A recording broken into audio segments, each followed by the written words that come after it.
जी हाँ।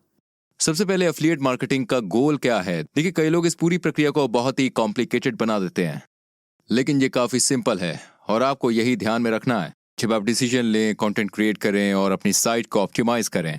तो सबसे पहले पैसे कैसे कमाने हैं? आप चाहते हैं कि लोग गूगल जैसे सर्च इंजन पर आपकी ब्लॉग पोस्ट देखें, वो ब्लॉग पोस्ट पर क्लिक करें और फिर उन्हें किसी भी एफिलिएट लिंक पर क्लिक करना है जो उसे ब्लॉग पोस्ट के अंदर देगी।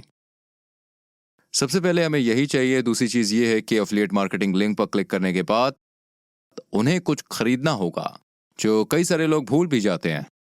लिंक पर क्लिक करना काफी नहीं है, ये भी जरूरी है कि जो लोग लिंक पर क्लिक करते हैं वो कुछ खरीदे भी, जो प्रोडक्ट आप प्रमोट कर रहे हैं या रेकमेंड कर रहे हैं, वरना आपको कोई पैसे नहीं मिलेंगे। हमारा गोल ये है कि हम इन दोनों एलिमेंट्स को बढ़ाएं। हमारे ब्लॉग पोस्ट पर ज्यादा से ज्यादा क्लिक होनी चाहिए। लोग रैंडमली तो आपकी वेबसाइट नहीं ढूंढ लेंगे, लोग आपकी ब्लॉग पोस्ट के जरिए आपकी वेबसाइट पर पहुंचेंगे, जो कि स्पेसिफिक कीवर्ड के लिए ऑप्टिमाइज्ड होनी चाहिए। ऐसे कीवर्ड्स जिन्हें लोग जो है ढूंढ रहे हैं। फिर लोग उन लिंक पर क्लिक करेंगे, आपको ज्यादा से ज्यादा क्लिक मिलनी चाहिए। लेकिन हमें देखिए ये भी ध्यान देना है कि जो लोग इन लिंक पर क्लिक करके हमारी वेबसाइट पर आ रहे हैं वो कोई स्पेसिफिक प्रोडक्ट ढूंढ रहे हों और परचेज करने का डिसीजन ले पाएं।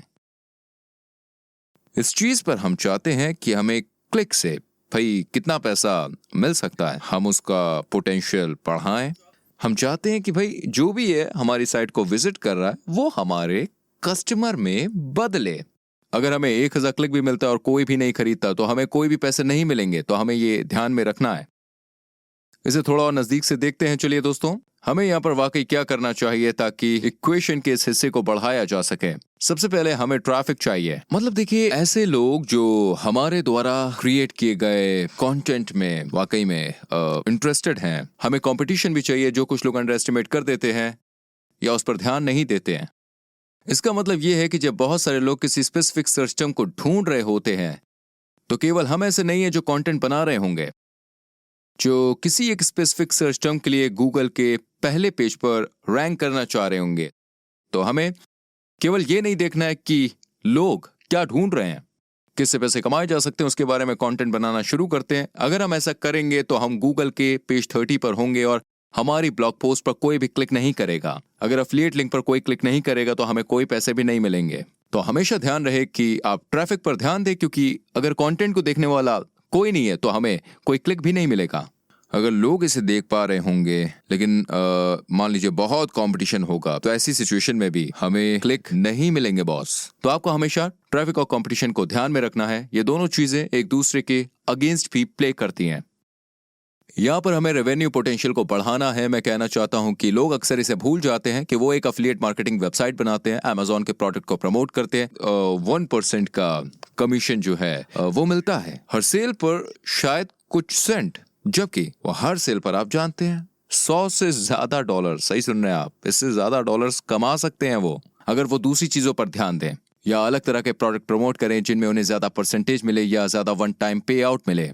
3 चीजों में ये कंसिस्टेंट है। सबसे पहले आपको देखिए ट्रांजैक्शनल कंटेंट पब्लिश करना है। मतलब आपको कुछ भी पब्लिश नहीं करना है, कुछ अजीब क्रिएट नहीं करना है, आपको ऐसा कुछ क्रिएट नहीं करना है। कुछ स्पेसिफिक टर्म जो लोग सर्च करते हैं, जैसे कि बेस्ट कैमरा गियर या बेस्ट वेबसाइट बिल्डर, जो लोग इस टॉपिक को दोस्तों सर्च करेंगे और ब्लॉग पोस्ट पर क्लिक करेंगे ना, देखिए वो मार्केट में प्रोडक्ट्स को खरीदने के लिए ही हैं। और हमें इसी के बारे में कंटेंट बनाना है, क्योंकि जब लोग उन लिंक पर क्लिक करेंगे, हमारे ब्लॉग पोस्ट पर आएंगे, तो इसके चांसेस काफी ज्यादा हैं कि वो एक परचेजिंग डिसीजन लें। इसलिए देखिए हमें ट्रांजैक्शनल कंटेंट क्रिएट करना है। मैं आपको दिखाऊंगा कि बॉस ये कैसा दिखता है, पर हमेशा ध्यान रखें कि कंटेंट ट्रांजैक्शनल होना चाहिए। मतलब एक ऐसा कंटेंट जो कोई ऐसा इंसान पढ़े जो कुछ खरीदना चाहता है। इसका हाई कन्वर्जन रेट होना चाहिए। जब आप शुरू कर रहे हैं तो आपको इसको जज करना बहुत मुश्किल है, क्योंकि आपके पास प्रोडक्ट का कोई एक्सपीरियंस नहीं है। आपको ध्यान देना है कि जो प्रोडक्ट आप रेकमेंड कर रहे हैं वो वाकई कन्वर्ट हो, ताकि आप पैसा कमा पाएं। कोई मतलब नहीं बनता अगर कोई प्रोडक्ट पर क्लिक करता है, वो प्रोडक्ट अच्छा नहीं होता, कन्वर्ट नहीं होता और आपको पैसे नहीं मिलते हैं। आप देख सकते हैं कि ये कैसे काम करता है। शुरुआत में आपको कुछ कन्वर्जन्स मिलते हैं, लोग जो हैं वो कन्वर्ट हो रहे हैं या नहीं हो रहे हैं, एंड फिर आप किसी और प्रोडक्ट पर मूव ऑन कर सकते हैं।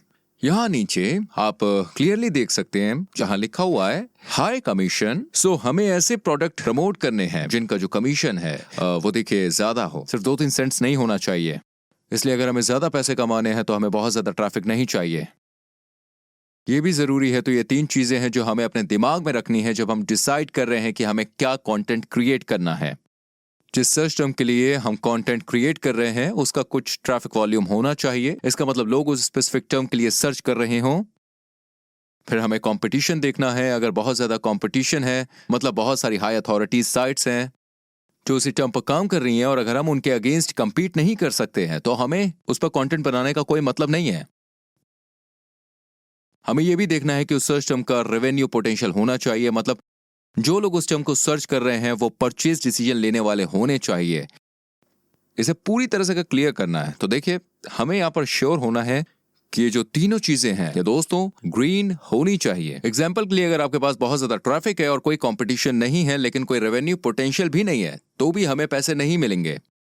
हो सकता है कि बहुत सारे क्लिक्स मिले और इनमें से कोई भी कस्टमर ना बने तो भी पैसे नहीं मिलेंगे। अगर हमारे पास ढेर सारा ट्रैफिक है लेकिन अगर रेवेन्यू पोटेंशियल हुआ, कंपटीशन बहुत ज्यादा हुआ तो हम गूगल के पेज 20 या 30 पर होंगे, हमें कोई क्लिक नहीं मिलेंगे, कोई पैसे नहीं मिलेंगे।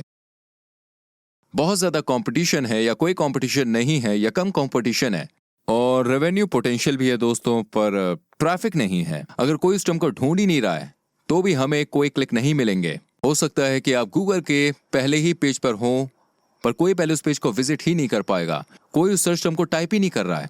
ऐसे में भी हम पैसे नहीं कमा पाएंगे। जब ट्रैफिक हो, बहुत ज्यादा कंपटीशन ना हो और रेवेन्यू पोटेंशियल हो तभी हम पैसे कमा पाएंगे। थोड़े और प्रैक्टिकल लेवल पर हमें कैसे पता चलेगा कि कितना ट्रैफिक है, कितना कंपटीशन है, किसी भी स्पेसिफिक कीवर्ड के लिए कितना रेवेन्यू पोटेंशियल है। ट्रैफिक और कंपटीशन के लिए हम SEMrush नाम का टूल यूज कर सकते हैं जो हमें एग्जैक्टली बताता है कि किसी कीवर्ड के लिए ट्रैफिक वॉल्यूम कितना है, कितना कंपटीशन है, और हमें इस टूल के अंदर बहुत सारा डेटा मिल सकता है। मैं आपको बताऊंगा कि कैसे हम इसे यूज करेंगे। रेवेन्यू पोटेंशियल के लिए हमें पहले उस सिस्टम के बारे में सोचना है जिसके चलते कोई कुछ परचेज कर सकता है। जो भी उस टर्म को सर्च करे क्या वो इंसान कोई परचेजिंग डिसीजन ले सकता है। हमें नीश के बारे में भी सोचना है। कई ऐसे नीशेस हैं जो दूसरों के मुकाबले ज्यादा प्रॉफिटेबल हैं। मैं डिस्क्रिप्शन में डॉक्यूमेंट दूंगा जिसमें आपको सबसे ज्यादा ल्यूक्रेटिव नीशेस की लिस्ट मिलेगी मेरे ओपिनियन में। लेकिन जब आप अलग अलग नीशेस देखेंगे मैं आपको रेकमेंड करूंगा कि आप उस नीश की टॉप वेबसाइट को देखिए कि वो कौन से प्रोडक्ट प्रमोट कर रहे हैं, उन प्रोडक्ट्स के लिए एफिलिएट प्रोग्राम देखिए और क्या पे आउट मिल रहा है। जब आप वेबसाइट के ट्रैफिक को देखेंगे तो आप एस्टिमेट कर पाएंगे कि जो प्रोडक्ट प्रमोट कर रहे हैं उनके कमीशन के बेसिस पर कितना पैसा कमा पा रहे होंगे। किसी भी नीश में जाने से पहले मार्केट को देखिए। नीशेस की फ्रेंड्स कोई शॉर्टेज नहीं है। कमिट करने से पहले आपको थोड़ी रिसर्च जरूर करनी पड़ेगी। मेरे पर्सनल एक्सपीरियंस से मैं कहूंगा मेरे लिए डिजिटल प्रोडक्ट से पैसे कमाना ज्यादा आसान है फिजिकल प्रोडक्ट्स के कंपैरिजन में। मैं और लोगों को देखता हूं जो एफिलिएट मार्केटिंग में है और ज्यादा अच्छे पैसे कमा रहे हैं। वो डिजिटल प्रोडक्ट ही प्रमोट कर रहे हैं। कई बड़ी साइट्स हैं जो फिजिकल प्रोडक्ट्स भी प्रमोट करती हैं, लेकिन फिजिकल प्रोडक्ट से पैसे कमाने के लिए आपको जितना ट्रैफिक चाहिए वो बहुत ज्यादा है। तो बिगिनर्स के लिए मैं रेकमेंड करूंगा कि आप डिजिटल प्रोडक्ट्स पर ही फोकस करें। ये ऑनलाइन कोर्स हो सकते हैं, प्लेटफॉर्म हो सकते हैं, सॉफ्टवेयर, इस तरह की चीजें जहां पर किसी भी फिजिकल प्रोडक्ट की शिपिंग नहीं हो रही होती है जब कोई कुछ खरीद रहा हो। इसकी वजह यह है कि ऐसी कंपनियां ज्यादा कमीशन पे कर पाती हैं क्योंकि इनका ओवरहेड बहुत कम होता है।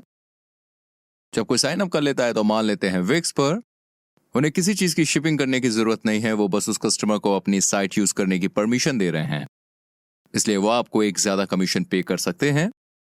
इस सेल का लगभग 10 से 40% तक हो सकता है, या कस्टमर के रिकरिंग मंथली पेमेंट का या वन टाइम कमीशन हो सकता है $50 से $300 के बीच। मैंने इंडस्ट्री में ऐसा ही देखा है। ये नीश पर भी डिपेंड करता है, लेकिन फिजिकल प्रोडक्ट्स के साथ इतना कॉस्ट इन्वॉल्व होता है जैसे कि प्रोडक्शन कॉस्ट, शिपिंग कॉस्ट और बाकी सारी चीज पे ये आपको केवल 1 से 3% की कमीशन दे पाते हैं। और ऐसे में आपको कुछ डॉलर्स कमाने के लिए बहुत ज़्यादा ट्रैफिक चाहिए होगा, इसलिए मैं रेकमेंड करूंगा कि आप डिजिटल प्रोडक्ट पर फोकस करें। जब आप एक नीश यूज कर रहे हैं तो मैं रेकमेंड करता हूं कि आप एक ब्रॉड नीश के साथ शुरू करें। अपनी वेबसाइट उस ब्रॉड नीश से रिलेटेड बनाएं। ये भी ध्यान रखें कि वो एक प्रॉफिटेबल नीश होनी चाहिए। मैं सबसे ज़्यादा प्रॉफिटेबल नीश की एक लिस्ट नीचे डिस्क्रिप्शन में डाल दूंगा। कई सारी सब नीशेस टेस्ट कर सकते हैं। एग्जाम्पल के लिए अगर आप टेक नीश यूज करते हैं तो ये टेक से रिलेटेड एक एफिलिएटेड मार्केटिंग वेबसाइट होगी। इसमें अगर आप साइबर सिक्योरिटी सब नीश टेस्ट कर सकते हैं। आप इस नीश से रिलेटेड टॉपिक पर ब्लॉग पोस्ट बनाएंगे तो हमें इस कंटेंट या ऐसी नीश पे जाना है। वेब एप्लीकेशन पेनिट्रेशन पर भी जा सकते हैं। ये साइबर सिक्योरिटी की एक सब नीश है। ये डिपेंड करेगा कि उस नीश के अंदर कंपटीशन कितना है। अगर पेरेंट नीश में कंपटीशन बहुत ज्यादा है तो आपको नीश में और नीचे आना पड़ेगा और नीश के अंदर गूगल के साथ अपनी अथॉरिटी बिल्ड करनी पड़ेगी। आमतौर पर आप अपनी वेबसाइट के अंदर ही अपनी नीश ढूंढ पाएंगे, आपको मिल भी जाएगी। इसका मतलब यह है कि अलग अलग सब नीश टेस्ट करने के बाद आप नोटिस करेंगे कि गूगल किसी स्पेसिफिक सब नीश के कंटेंट को दूसरे की तुलना में ज्यादा रिवॉर्ड करेगा। गूगल तय करेगा दोस्तों कि आप कहाँ पे एक्सपर्ट हैं। वो स्पेसिफिक टॉपिक पर आपको अथॉरिटी देगा। तो आपको क्या करना है, आपको बस कंटेंट पोस्ट करते रहना है। डेटा को पढ़ना है कि कंटेंट की रैंकिंग कैसी है, किस कंटेंट पर क्लिक मिलते हैं और किस कंटेंट से पैसे आते हैं, और उस डेटा के बेसिस पर आपको एडजस्ट करना है। और देखिए, आपको ये भी ध्यान रखना है कि एफिलिएट मार्केटिंग में मैराथन है, स्प्रिंट नहीं है। एक लॉन्ग टर्म गेम है और पहले कुछ हफ्तों या महीनों में आपको रिजल्ट नहीं मिलेगा, पैसे भी नहीं मिलेंगे। इसलिए आपको कमिटेड होना पड़ेगा और आपके अंदर यह करने की इच्छा होनी चाहिए कम से कम 6 महीने के लिए, या तब तक जब तक आप डिसाइड कर पाएं कि यह आपके लिए है या नहीं। इसलिए यह भी जरूरी है कि आप कोई ऐसी नीश यूज करें जिसमें आपका थोड़ा बहुत इंटरेस्ट है, वरना अगर शुरुआत में आपको रिजल्ट नहीं मिलेंगे तो इसमें काम करते रहना बहुत मुश्किल हो जाएगा और यह आपके लिए एफिलिएट मार्केटिंग बिजनेस का सबसे बड़ा रिस्क है। अगर आप बहुत जल्दी गिव अप कर देते हैं बिना किसी दोस्तों पहली कमीशन या अपने रिजल्ट को देखे, तो जब आप अपनी नीश यूज करें तो इसे ध्यान में रखें। यहाँ पर प्रेजेंटेशन हो चुकी है, मैं बस 2-3 स्लाइड और दिखाऊंगा। देखिए, हम ट्यूटोरियल से शुरू करते हैं। शुरू करने से पहले मैं सब कुछ हटाना चाहता हूँ ताकि आपकी अपनी वेबसाइट के जरिए सक्सेसफुल बनने के चांसेस काफी ज्यादा रहें। किस कंटेंट से पैसे आते हैं, ब्लॉग पोस्ट कैसी दिखती है, ये 4 मेन पोस्ट हैं जिस पर मैं फोकस करूंगा अगर आपका गोल अपने रेवेन्यू को बढ़ाना और पैसा कमाना है। पहले है best X for Y. Example के लिए ऐसा हो सकता है 7 बेस्ट वेबसाइट बिल्डर का 2023 या 7 best website builder for small businesses. जो लोग इस सिस्टम को ढूंढ रहे होंगे वो मार्केट में ऐसा बिल्डर ढूंढने आए होंगे जो वो यूज करना चाहते हैं। ये परफेक्ट ट्रांजैक्शनल कंटेंट है। फिर ये हो सकता है कि किसी स्पेसिफिक चीज को कैसे करना है, जैसे कि दोस्तों वेबसाइट कैसे बनानी है। जो लोग कोई स्पेसिफिक चीज कर रहे हैं उन्हें कोई टूल की जरूरत होती है और आप उस टूल को प्रमोट या रेकमेंड कर रहे होंगे वेबसाइट बिल्ड करने के लिए। ये वेबसाइट होस्टिंग या वेबसाइट बिल्डर हो सकता है जिससे आपको कमीशन मिल सकती है। फिर हमारे पास स्पेसिफिक रिव्यू भी है। अगर कोई किसी स्पेसिफिक प्रोडक्ट का रिव्यू देखना चाह रहा है तो ये इंसान उसे प्रोडक्ट को बस खरीदने ही वाला है या उस प्रोडक्ट का कोई ऑल्टरनेटिव। इस तरीके का आर्टिकल कंटेंट बनाया जा सकता है अगर आप पैसे कमाना चाहें। एक्स वर्सेस वाई भी है। एग्जाम्पल के लिए विक्स वर्सेस स्क्वायरस्पेस। लोग 2 अलग अलग प्रोडक्ट्स को कंपेयर कर रहे हैं तो वो भी परचेज डिसीजन लेने ही वाले हैं और इसकी संभावना बहुत ज्यादा है कि आप आर्टिकल पढ़ने के बाद भी कोई डिसीजन लेने की सिचुएशन में हो। वो आपके एफिलिएट लिंक पर भी क्लिक कर सकते हैं और इससे आपको रेफरल कमीशन मिलेगी। देखिए, ये मेरी पर्सनल स्ट्रेटजी है जो कि आप नोटिस करेंगे कि जब कोई कीवर्ड रिसर्च करते हैं तब किस चीज को कैसे करना है। बेस्ट एक्स फॉर वाई, इस तरह की पोस्ट पर देखिए ज्यादा ट्रैफिक होता है। इनमें ट्रैफिक ज्यादा होता है, इनमें कंपटीशन भी बहुत ज्यादा है। इसका मतलब शुरुआत में इन टर्म्स के लिए रैंक करना काफी मुश्किल है। बिगिनिंग में मैं यहाँ पर इन टर्म्स पर फोकस करूंगा, जैसे कि स्पेसिफिक प्रोडक्ट रिव्यू, फिर किसी और प्रोडक्ट का रिव्यू, और ये सब सेम नीश में होगा। ये सब करने के बाद आप इन प्रोडक्ट्स को एक दूसरे के अगेंस्ट कंपेयर कर सकते हैं और कंपैरिजन कंटेंट पोस्ट के लिए एक अलग से ब्लॉग पोस्ट बना सकते हैं। इसके बाद आपके पास इस टॉपिक से रिलेटेड बहुत सारी पोस्ट और नॉलेज होगी। फिर आप इस तरह की पोस्ट क्रिएट कर सकते हैं। ये एक पिलर पोस्ट है दोस्तों, जिसका हाई ट्रैफिक पोटेंशियल है। आप यहां पर इन सभी पोस्ट के साथ लिंक कर सकते हैं। इस तरह से मैं किसी स्पेसिफिक नीश में अथॉरिटी बिल्ड करता हूं। फ्रेंड्स, मैं इन सिस्टम्स के साथ शुरू करूंगा जो कि कोई रिव्यू होगा, 2 या 3 अलग प्रोडक्ट्स का कंपैरिजन होगा, क्योंकि इनमें इस तरह की पोस्ट की कंपैरिजन में कंपटीशन थोड़ा कम होता है। एग्जाम्पल के लिए वेबसाइट बिल्डर निश में जो कुछ इस तरह से दिखेगी, मैं एक विक्स रिव्यू, एक वेबफ्लो रिव्यू और एक स्क्वायरस्पेस रिव्यू बनाऊंगा जो कि सभी वेबसाइट बिल्डर है। फिर आप Wix versus Webflow, Wix versus Squarespace, Webflow versus Squarespace compare कर सकते हैं। ऐसा करने के बाद आप अपना पिलर कंटेंट बना सकते हैं कि विक्स को यूज करके वेबसाइट कैसे बनानी है, छोटे बिजनेस के लिए वेबसाइट जो है वो कैसे बनानी है, फोटोग्राफर्स के लिए 7 बेस्ट वेबसाइट बिल्डर्स क्या है,